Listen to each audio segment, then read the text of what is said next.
हमारे घर में एक परंपरा थी कि जब किसी की शादी होती तो दुल्हन पहली रात दादाजी के कमरे में गुजारती थी। और अजीब बात यह थी कि 1 महीने बाद वह गर्भवती हो जाती। जब मेरी शादी हुई तो मैंने इस परंपरा को नहीं माना और अपनी दुल्हन को दादाजी के पास नहीं भेजा। लेकिन शादी के 2 साल बाद भी हमारे कोई बच्चा नहीं हुआ। मजबूरन एक दिन मैंने अपनी पत्नी को दादाजी के कमरे में भेजा और खुद छुपकर देखने लगा। जो मैंने देखा उससे मेरे रोंगटे खड़े हो गए। बुजुर्ग किसी भी परिवार के लिए अहम होते हैं, लेकिन जब बुजुर्ग गलत रास्ते पर चल निकले तो उस परिवार का क्या होगा।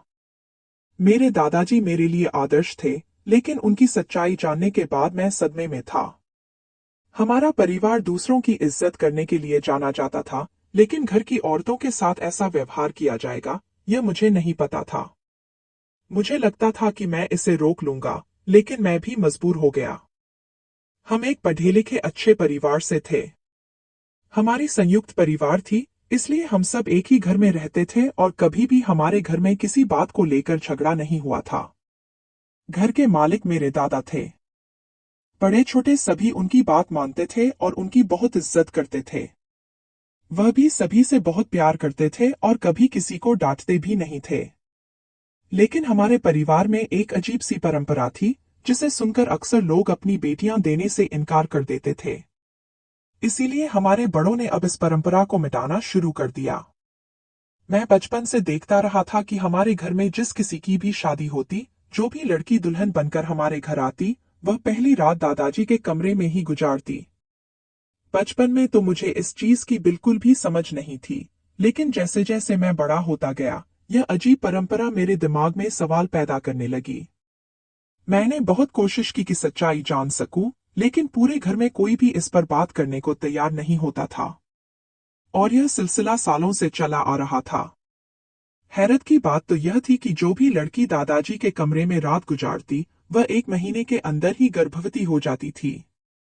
लेकिन मुझे यह बात बहुत अजीब लगती थी और मैं इसके साथ बिल्कुल भी सहमत नहीं था। मैं अपने सारे भाइयों में तीसरे नंबर पर था और मेरे बड़े भाइयों की पत्नियों के साथ भी यही किया गया था, लेकिन उन्होंने कुछ भी नहीं कहा। इस पर मेरी उन सब से बहुत बहस भी हुई, लेकिन कोई भी मेरे सवाल का जवाब नहीं देता था। और अब मुझे इस चीज का जवाब चाहिए था, क्योंकि घर में मेरी शादी की बात चल रही थी और मैं जानता था कि मेरे साथ भी यही सब होगा। लेकिन मैं यह नहीं करना चाहता था। शादी के दिन मैंने अपने बड़े भाइयों से कह दिया कि मैं अपनी पत्नी को दादाजी के कमरे में नहीं छोड़ूंगा और अपनी पत्नी का हाथ पकड़कर अपने कमरे में चला गया। मुझे लगा कि इसके बाद दादाजी का व्यवहार बदल जाएगा, लेकिन उन्होंने मुझे एक शब्द भी नहीं कहा। उनका व्यवहार सामान्य ही था। लेकिन हमारी शादी को 2 साल हो गए और अभी तक बच्चे की कोई उम्मीद नहीं थी।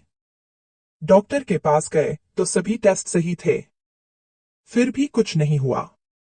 मेरे भाई मुझे अक्सर कहते थे कि तुमने गलत किया, अब सारी जिंदगी बच्चे के लिए तरसोगे। लेकिन मुझे उनकी बातें सुनकर गुस्सा आ जाता था कि मैं बच्चे के लिए गलत कैसे बन जाऊं। कैसे अपनी पत्नी को किसी दूसरे के कमरे में भेजूं? भले ही वह मेरे दादा हों, लेकिन मेरी पत्नी के लिए तो गैर ही है। मैं कभी इतना बेगैरत नहीं हो सकता कि अपनी पत्नी को अपने हाथों से उनके पास भेज दूं। मेरी पत्नी को भी यह परंपरा बिल्कुल पसंद नहीं थी और उसको बहुत अजीब लगता था। लेकिन जैसे जैसे समय बीतता जा रहा था, लोगों की बातें हमें डिप्रेशन में डाल रही थीं। क्योंकि हमारे परिवार में सबके बच्चे थे, सिर्फ हम ही थे जिनके पास इतने सालों से कोई बच्चा नहीं था और कोई उम्मीद भी नहीं थी। मेरी पत्नी अब खोई खोई सी रहने लगी थी, शायद डिप्रेशन में आ गई थी। वह चिड़चिड़ी सी हो गई थी। एक दिन उसने खुद कहा कि मुझे दादाजी के कमरे में भेज दें। मैं उसकी बात सुनकर गुस्से में आ गया कि मैं ऐसा नहीं कर सकता। लेकिन उसने कहा कि हम हमेशा बिना बच्चे के तो नहीं रह सकते, इसलिए आपको यह करना ही पड़ेगा।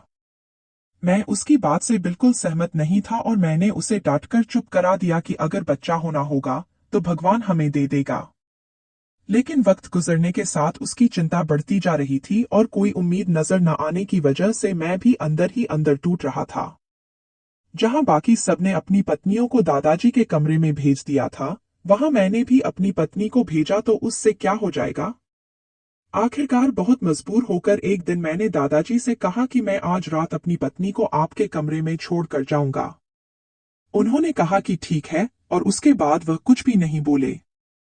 रात हुई तो मैंने सोच लिया कि मैं पहले ही जाकर कमरे में छुप जाऊंगा और देख लूंगा। लेकिन उसी रात मेरे दोस्त का एक्सीडेंट हो गया और मुझे इमरजेंसी में हॉस्पिटल जाना पड़ा। क्योंकि मैं वादा कर चुका था, इसलिए उस रात को मेरी पत्नी दादाजी के कमरे में गई। दूसरे दिन जब मैं वापस आया तो मेरी पत्नी अपने कमरे में ही थी। मैंने उससे पूछा कि रात को क्या हुआ।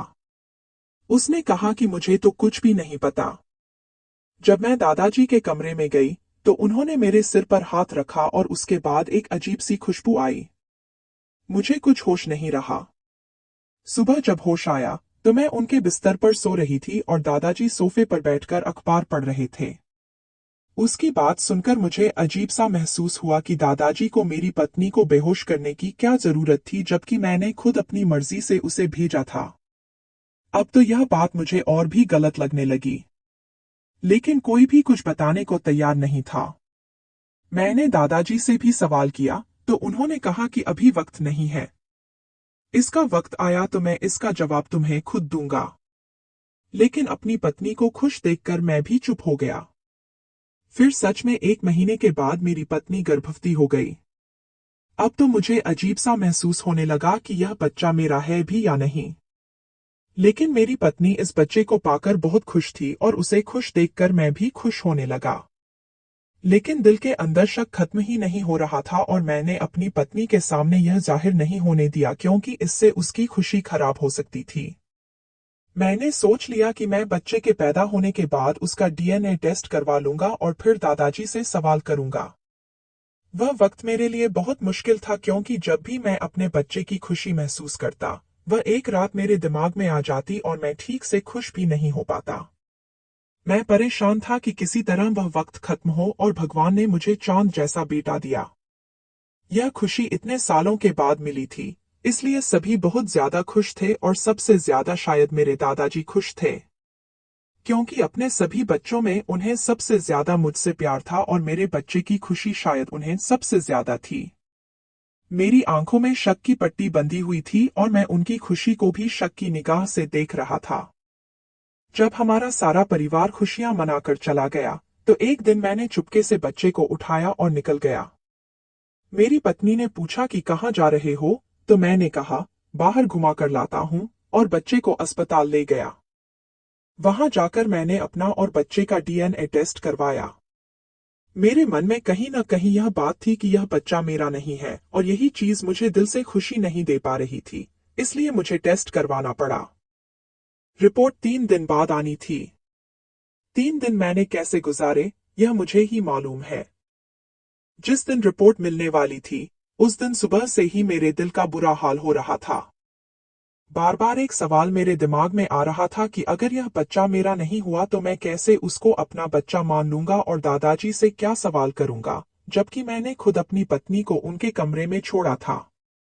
जब रिपोर्ट लेने गया तो रिपोर्ट पकड़ते हुए मेरा बीपी हाई हो गया। शायद बहुत ज्यादा टेंशन लेने की वजह से मुझे इमरजेंसी में ले जाया गया। डॉक्टर मेरे घरवालों को बताना चाहते थे, लेकिन मैंने मना कर दिया कि अगर वे सब यहाँ आएंगे तो टेस्ट का राज भी खुल जाएगा। रिपोर्ट लेकर घर आ गया।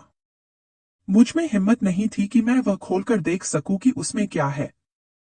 टेस्ट तो मैंने करवा लिया था, लेकिन अब खोलकर देखने की हिम्मत नहीं हो रही थी और खुद पर गुस्सा भी आ रहा था कि मैंने बाकी सब की तरह जो है, जैसा है, उसी आधार पर फैसला क्यों नहीं कर लिया।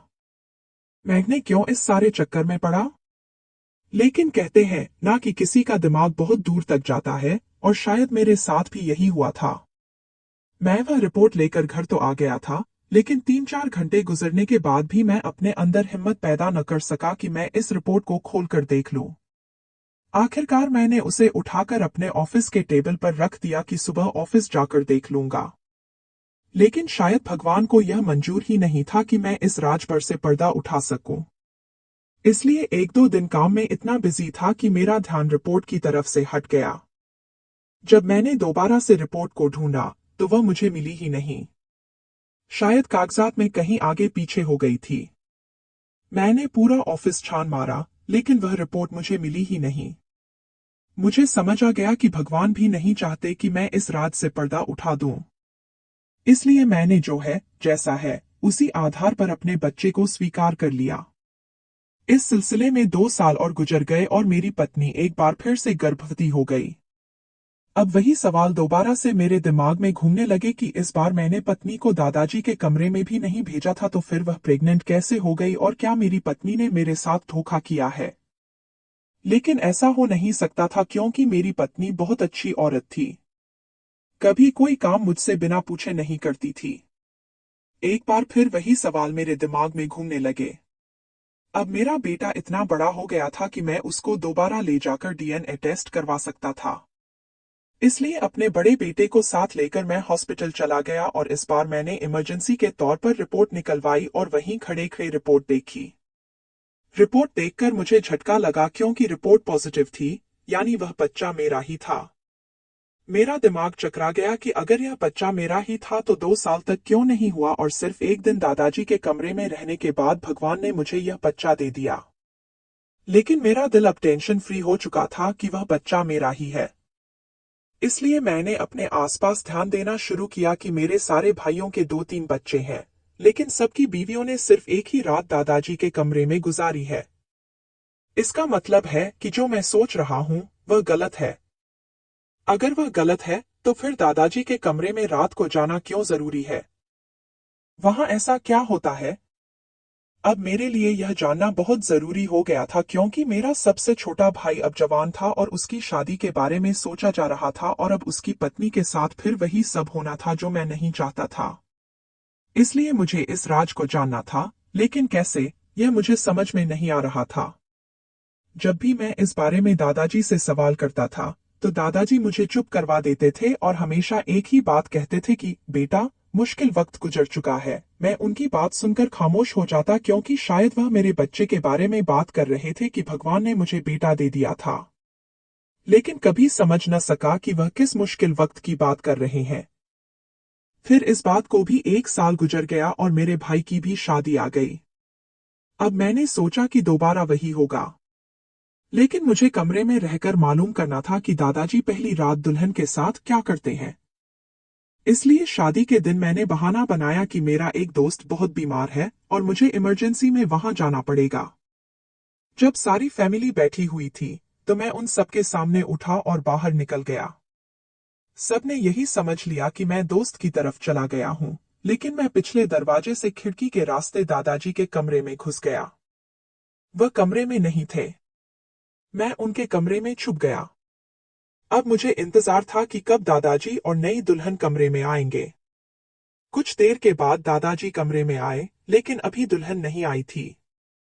उसके आने तक मुझे धैर्य और शांति से इंतजार करना था क्योंकि इतने सालों के राज के ऊपर से पर्दा उठने जा रहा था। मुझे बाहर से बहस की आवाजें सुनाई दे रही थीं। यह वही बहस थी जो हर दुल्हन शादी के बाद करती थी, क्योंकि शादी के दिन दुल्हन अपने दूल्हे के लिए सजाई जाती है और जब उसे पहली रात को ही किसी दूसरे आदमी के साथ जाने को कहा जाता है तो यकीनन उसके लिए यह बर्दाश्त से बाहर होता है। यह ड्रामा मैंने कई सालों से देखा था, इसलिए खामोश हो गया और आखिरकार वही हुआ जो हम सब के साथ हुआ था। थोड़ी देर बाद ही दुल्हन कमरे में आ गई। दुल्हन जैसे ही कमरे में आई, दादाजी उठकर वॉशरूम चले गए। मुझे दुल्हन को देखकर उस पर बहुत तरस आ रहा था। वह घबराई हुई थी।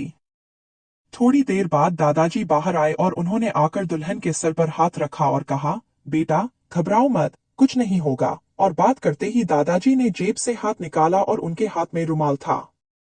उन्होंने वह उसकी नाक पर रख दिया। 1 मिनट के अंदर ही वह दुल्हन बेहोश हो गई। मुझे पहले से मालूम था। मुझे इंतजार था कि अब दादाजी क्या करते हैं। उन्होंने दुल्हन को आराम से बिस्तर पर लिटाया और उसके ऊपर कंबल डाल दिया। लेकिन उसके बाद जो मैंने देखा, उसने मेरे पैरों के नीचे से जमीन खिसका दी। मैं सारी रात कमरे में बैठा रहा। बड़ी मुश्किल से वक्त निकला। सुबह के करीब जब दादाजी की आंख लगी तो मैं खामोशी से खिड़की के रास्ते बाहर निकल गया। लेकिन जो कुछ मैंने देखा, उसके बाद दादाजी से सवाल करना तो बनता था, लेकिन मुझे यह डर था कि अगर मैंने दादाजी से सवाल किया तो उन्हें मालूम हो जाएगा कि मुझे उनका राज मालूम हो गया है। बार बार मैं सोचता हूँ कि ऐसी क्या बात थी कि दादाजी को यह सब करना पड़ा। मैंने बहुत बार बातों में उनसे पूछने की भी कोशिश की, लेकिन हमेशा दादाजी बात को टाल देते थे। इस बार दुल्हन को 2 महीने गुजरने के बाद भी बच्चा नहीं हुआ। अब तो सब परेशान हो गए कि ऐसा क्यों हुआ, लेकिन सभी ने इंतजार किया कि भगवान की ही तरफ से देर हो सकती है। दादाजी ने कहा कि मुझे लगता है कि यह राज कोई और भी जान चुका है। सब एक दूसरे की तरफ देखने लगे, तो दादाजी ने कहा, इस घर में कोई इंसान यह राज जान चुका है। अगर यह बात किसी और को मालूम न होती, तो अब तक बहू गर्भवती हो चुकी होती। यह सुनकर मुझे बहुत अजीब लगा कि दादाजी को कैसे मालूम हो गया कि यह राज कोई और जान चुका है। लेकिन मैं खामोश रहा और बिल्कुल भी बात नहीं की। कुछ महीने गुजर गए, तो दादाजी बीमार रहने लगे। एक दिन उन्होंने हम सबको बुलाया और कहा, मुझे सच सच बता दो कि तुम लोगों में से कौन यह राज जान चुका है कि पहली रात दुल्हन मेरे कमरे में क्यों आती है। मुझे लगता है कि मैं ज्यादा दिन नहीं जी सकूंगा। जो आदमी यह राज जान चुका है, मैं उससे कुछ बात करना चाहता हूं। मुझे लगा कि सवाल करने का यही सही वक्त है। मैंने कहा, दादाजी, मैं जानता हूं। दादाजी ने कहा, बाकी सब घर वाले बाहर जाएं और तुम मेरे पास बैठो। सबके जाने के बाद मैंने दरवाजा बंद कर दिया, तो दादाजी ने पूछा, सबसे पहले तो तुम मुझे यह बताओ कि तुम यह राज कैसे जानते हो। मैंने उन्हें सारी सच्चाई बता दी कि मैंने छुपकर सब कुछ देखा है। उन्होंने कहा, तुम इस राज को जान चुके हो, तो अब यह राज तुम्हारे पास एक अमानत है। तुम्हारे पापा, बड़े पापा, चाचा, भाइयों में से कोई भी इस राज को नहीं जानता है। मेरे मरने के बाद यह राज सब घर वालों को इकट्ठा करके बता देना, क्योंकि मैं जानता हूं कि सबके दिलों में मेरे